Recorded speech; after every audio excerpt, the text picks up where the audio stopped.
Teknik non-tes. Teknik non-tes merupakan prosedur pengumpulan data untuk memperoleh gambaran terutama mengenai karakteristik, sikap, atau kepribadian siswa yang bersifat kualitatif.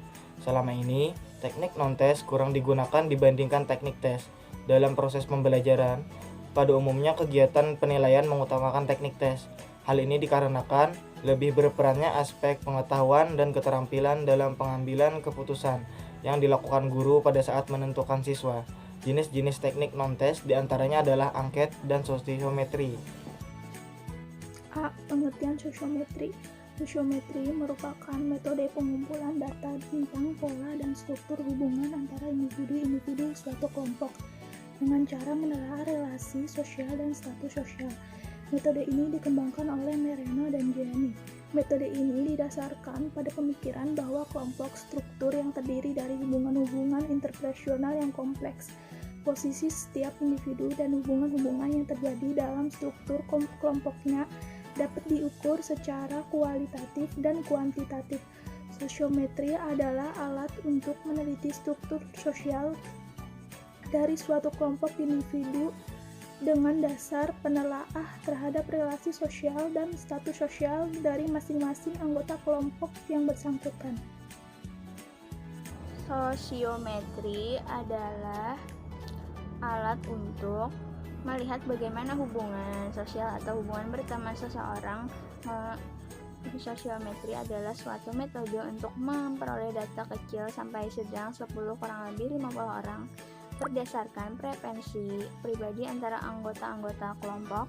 Sosiometri adalah suatu alat yang digunakan untuk mengukur hubungan siswa dalam kelompok. Dari beberapa pengertian disimpulkan, pengertian sosiometri adalah teknik untuk mengumpulkan data tentang hubungan sosial seseorang individu dengan individu lain, struktur hubungan individu dan arah hubungan sosial dalam suatu kelompok.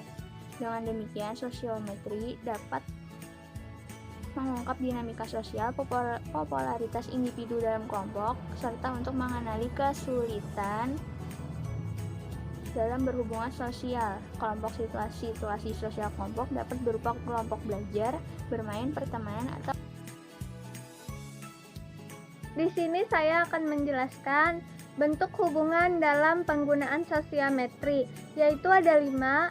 Pertama, hubungan sosial segitiga menggambarkan hubungan 3 orang individu yang cukup kuat dan intim. Yang kedua, hubungan sosial terpusat menggambarkan tingkat popularitas seorang individu dalam kelompoknya.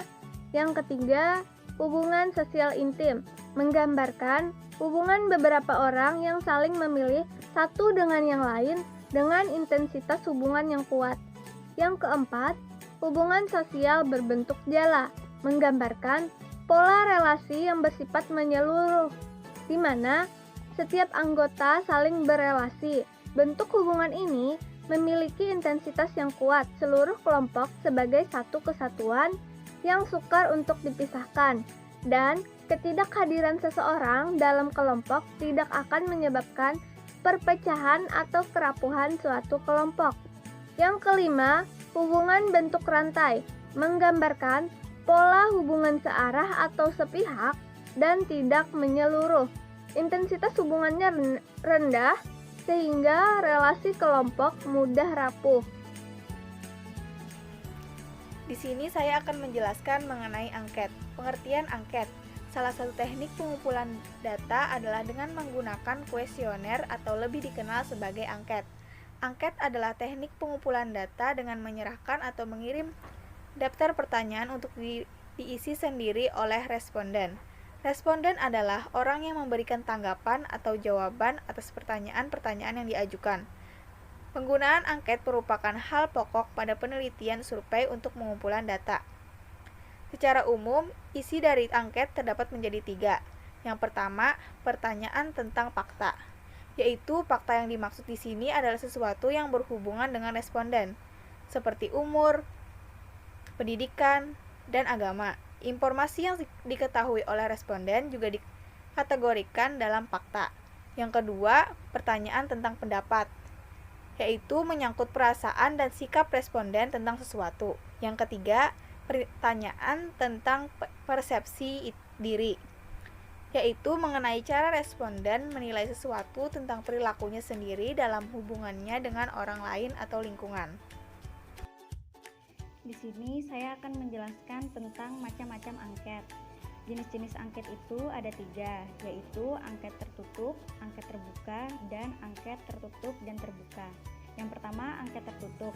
Angket tertutup adalah angket yang disajikan dalam bentuk sedemikian rupa sehingga responden diminta untuk memilih satu jawaban yang tepat, yang sesuai dengan karakteristik dan keadaan dirinya.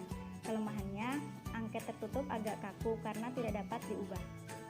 Yang kedua adalah angket terbuka. Angket terbuka adalah angket yang disajikan dalam bentuk sederhana, sehingga responden dapat memberi isian dengan kehendak dan keadaannya.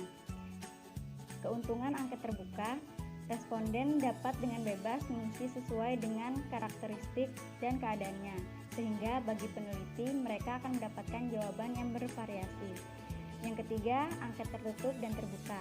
Angket tertutup dan terbuka adalah angket yang disajikan dengan gabungan dari angket tertutup dan terbuka.